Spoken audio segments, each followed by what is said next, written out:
Introduction theme, introducing the next podcast. JTAKRAOSPE13, number 13, fours 37 and 38. But first, some other stuff. Starting with the ways Sword Art Online is different from .hack_sign. That is all of them. Look forward to my follow-up comparisons between Fairy Tail and One Piece, Tekken 4 and Tekken number above 4, Soul Calibur 4 and Tekken number above 4, Henry IV and Henry number above 4, and my fans with 4 crickets. Let's get on with it then. Force 37, the 37th episode. We begin with Fjarsengard finding some random girl ripping off his catchphrase. You see, Fjarsengard's thing that he says all the time is "Space and Atom," but she's reciting the similar but lamer catchphrase, "Space and let's go." She's a geriatric woman, by the way. And also, of course, a transfer student to Spacey Space High. She hits it off with Fjarsengard, sharing that her name is Trappy the Trap Skirt, and worried for the lack of comic relief in this cutesy comical bit, Excitable Girl runs towards Fjarsengard and Trappy the Trap Skirt, shouting a prayer towards the pagan god of rockets. Trappy the Trap Skirt tells Excitable Girl that she's over the top and there is no god of rockets, putting herself at risk to the wrath of Rocky, the rocket god, who is also the god of Power Rangers. It would have been a good spot here to rocket straight to the intro sequence, but no, they forgot about it again. So now we change scenes to Spacey Space High, where an announcement from Principal Orko is being broadcast to all the students' cell phones somehow. Guess they got rid of the live broadcast system from last episode, so it's an enthralling scene with a couple of dozen kids staring at their phones. Principal Orko explains in a weirdly well-produced way that Spacey Space High is holding a contest to pick which of their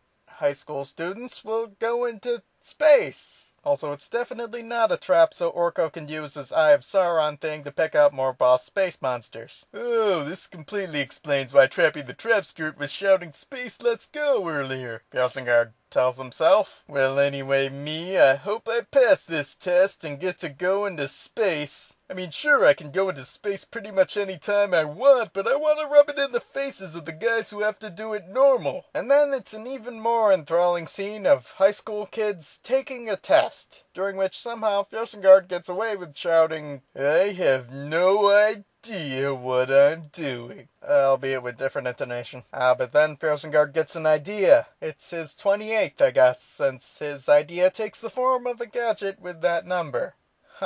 And now, 4 minutes in, we get an intro sequence. One that leads us straight to the same people. You see, everyone who passed the Spacey Space test are all gathered in the blank white room I assume to be known as the Danger Room. Team Fjarsengard pretty much all passes, of course. Even Fjarsengard and Excitable Girl. Oh yeah, Excitable Girl, I think she used to know about space stuff, but she does seem like a thick type, so that's all she'll be for this arc. How then did she and Fjarsengard pass? Well, they got the pun at the end of the quiz, which was worth more than the quiz itself. So they and the rest of the passers are taken to an even whiter, even dangerier danger room to solve an unsolvable puzzle. It's a test of patience thing, you know, see who cracks first if they're in there a really long time. So of course we skip ahead and 70 hours later? Okay, well the dehydration and piss and shit smell starts to get to some of them, so when the fake alarms sound, Donna Troy flips his lid. It's a bug hunt. Game over, man! And then he passes out. Oh, such fish out of water antics. Of course, the alarms were just a test to see how the students would react in an emergency situation after being locked in a room with Donna Troy's fish smell for 70 hours. And it seems that Trappy the Trap Skirt and Boring Douchebag did the best in that situation by completely ignoring the alarm and doing nothing. Well, high on her nothing-doing ways, Trappy the Trap Skirt calls Excitable Girl a dumb bitch, causing Excitable Girl to have a psychotic episode for her self-confidence issues. Also, Boring Douchebag is getting migraines on account of that happening when he does stuff. Now, Trappy the Trap Skirt isn't one to look at weakness, so she just leaves the room. Oh yeah, the door was unlocked the entire time this last 70 hours, and naturally, during the alarm, not one of them tried to open it. They just did nothing, or screamed at the alarm,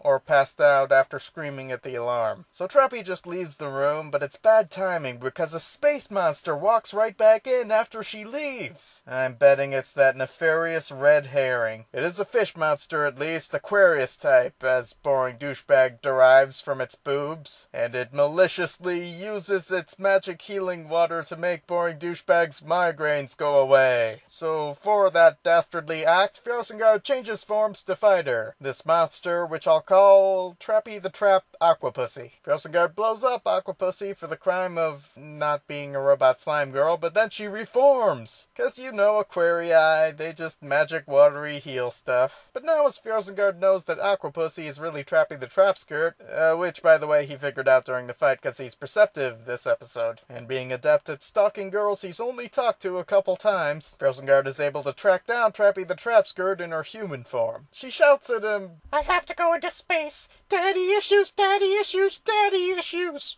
To which Fjosengard replies, "You called my friend Excitable Girl a dumb bitch earlier. I like that. So I have a proposition. If I can make her prom queen..." Oh wait, never mind, we already did the prom. "Well, if she passes this arc's space contest thing, you've gotta quit being a space monster." Trappy answers, "Whatevs. Daddy issues." and then it's on to the next test of the space testings, where Team Fjosengard and Trappy the Trap Skirt simulate robot building in a cave with limited supplies. The essential camera piece is missing though, so Excitable Girl figures the robot should completely change its motif to that of a cat. For good luck. And of course to ward off space dogs. Can you hear me?